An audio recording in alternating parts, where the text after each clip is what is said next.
தற்போது நம்முடன் இணைப்பில் தாவேகாவை சேர்ந்த நாஞ்சில் சம்பத் அவர்கள் இணைப்புல இருக்காரு. சார் வணக்கம்.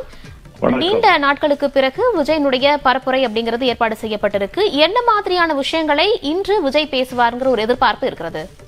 இல்ல, பாண்டிச்சேரி பயணம் ஒரு புதிய அத்தியாயமாகத்தான் நான் பார்க்கிறேன். அவர் என்ன பேசுவார் என்பதை என்னாலே அனுமானிக்க முடியாது. ஆனால் ஒரு உண்மையை உங்களுக்கு பதிவு செய்கிறேன்.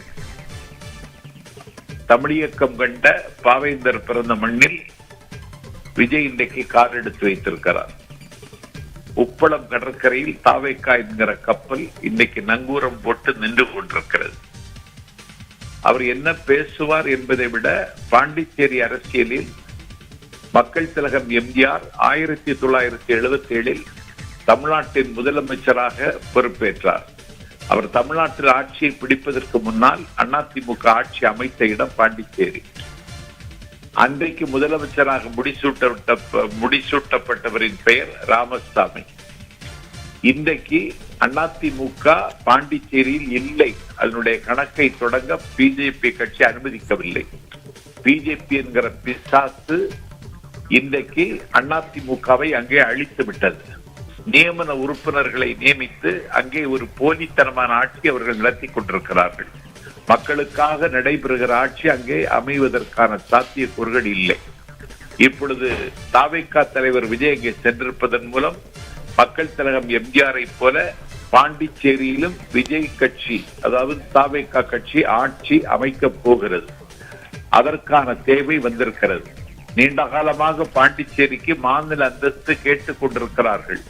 ஆனால் அதை பற்றி வாய் திறக்க மறுக்கிறது ஒன்றிய அரசு. இன்றைக்கு காஷ்மீரை 3ஆக உடைத்தார்கள். இப்பொழுது பாண்டிச்சேரிக்கு மாநில அந்தஸ்தை கேட்டால் தர மறுக்கிறார்கள். அந்த குரலுக்கு வலிமை சேர்ப்பார் விஜய். ஆகவே பாண்டிச்சேரியிலும் தாவேகா ஆட்சி வருவதற்கான வாய்ப்பு சமீபித்துக் கொண்டிருப்பதாகவே நான் நம்புகிறேன். இன்றைக்கு கூடியிருக்கிற கூட்டத்தை பார்த்து நானே மெய்சிலிர்த்து போனேன். பாண்டிச்சேரியின் வரலாற்றில் இந்த கூட்டம் என்றென்றும் நினைவு கூறப்படும் கூட்டமாக இருக்கும். ஆகவே விஜய் அவர்கள் என்ன செய்தி சொல்ல போகிறார்கள் என்பது அவர் பேச்சை முடித்ததற்கு பிறகு நாம் விவாதிக்கலாம். ஐயா, உங்களுடைய அரசியல் அனுபவத்திற்கு நீங்க நிறைய தலைவர்களை பார்த்திருப்பீங்க. அதுல தாவேகா தலைவர் விஜய்க்கு இருக்கக்கூடிய தனி சிறப்புகளா நீங்க என்ன விஷயத்த பார்க்கிறீங்க? அவருடைய தனி சிறப்புகள் என்பது ஒரே நேரத்தில் பாஜகவை டெல்லி எஜமானர்களை பார்த்து கொள்கை எதிரி என்றும், தமிழ்நாட்டின் தர்பாரில் இருக்கிற இவர்களை பார்த்து அரசியல் எதிரி என்றும், 2 அரசாங்கத்தை ஒரே நேரத்தில் துணிச்சலாக எதிர்க்கிற தாவேகா தலைவர் விஜயனுடைய போர்க்குணத்தை நான் வியந்து பார்க்கிறேன். இது எந்த தலைவருக்கும் இல்லாத துணிச்சல். அதே நேரத்தில் தமிழ்நாட்டில் இவ்வளவு பெரிய கூட்டத்தை கூட்ட முடியும் என்று நிரூபிக்கிறார். மக்கள் திலகம் எம்ஜிஆருக்காவது கூட்டம் இரவில் வரும். பொதுவாகவே கூட்டம் இரவில் தான் நடக்கும். ஆனால் இன்றைக்கு இரவை பகலாக்கி காட்டியிருக்கிறார் விஜய். இப்பொழுது தாவேகா வாகனத்தில் நட்சத்திரங்கள் காலையிலேயே உதயமாகின்றன. இது தமிழ்நாட்டு வரலாற்றில், பாண்டிச்சேரி வரலாற்றில் இது ஒரு அதிசயம். அதை இன்றைக்கு அவர் நிகழ்த்தி காட்டியிருக்கிறார். அதை தாண்டி தமிழ்நாட்டு வரலாற்றில் ஒரு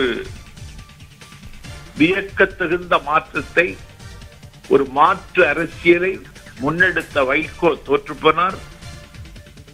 கேப்டன் விஜயகாந்த் தோற்றுப்போனார். கபில்சலம் கருப்பையா முப்பனாரின் பிள்ளை ஜி.கே. வாசன் தோற்றுப்போனார். சுப்ரீம் ஸ்டார் சரத்குமார் தோற்றுப்போனார். உலக நாயகன் கமலஹாசன் தோற்றுப்போனார். இவர்களெல்லாம் தோற்றவர்கள். வென்றவர்கள் வரிசை என்று வருகிற பொழுது வெல்லப் போகிறார் விஜய் என்பதை அவர் தமிழ்நாட்டுக்கு சொல்லாமல் சொல்லிக் கொண்டிருக்கிறார். மாற்று அரசியலுக்கு இன்றைக்கு ஒரு மகத்தான வடிவத்தை தருகின்ற ஒரு காவிய நாயகனாக தமிழ்நாட்டு மக்களால், பாண்டிச்சேரி மக்களால் விஜய் அவர்கள் கருதப்படுகிறார்கள். தற்போது இப்போ திமுக உட்பட பல்வேறு கட்சிகளுமே ஒரு விஷயத்த சொல்றாங்க. விஜயனுடைய கூட்டத்திற்கு வரக்கூடிய கூட்டம் அப்படிங்கிறது வாக்குகளாக மாறாது, ரசிகர்கள் கூட்டமாக மட்டும்தான் இருக்கும் அப்படிங்கறத சொல்றாங்க. நீங்க திரும்பவும் ஒரு விஷயத்த சொல்லிருக்கீங்க, கூட்டம் அதிகமாக இருக்கு அப்படின்னு. இந்த கூட்டம் எல்லாம் வாக்குகளாக மாறுமா ஐயா? ஓட்டாக மாறாது என்று பல பேர் கற்பனையில் சொல்லிக் கொண்டிருக்கிறார்கள். அது கற்பனை. ஓட்டாகவும் மாறும், எதிரிகளுக்கு வேட்டாகவும் மாறும். ஒரு நாட்டினுடைய அரசியலை தீர்மானிக்கிறவர்கள் இளைஞர்கள் தான். அந்த இளைஞர்கள் இன்றைக்கு வேற எந்த கட்சியிலும் இல்ல, விஜய் அவர்கள் தலைமை தாங்கி இருக்கின்ற தாவேகாவுக்கு மட்டும்தான் இருக்கிறார்கள். இதெல்லாம் விசிலடிச்சான் குஞ்சுகள் என்று எம்ஜிஆரையும் அன்றைக்கு சொன்னார்கள்.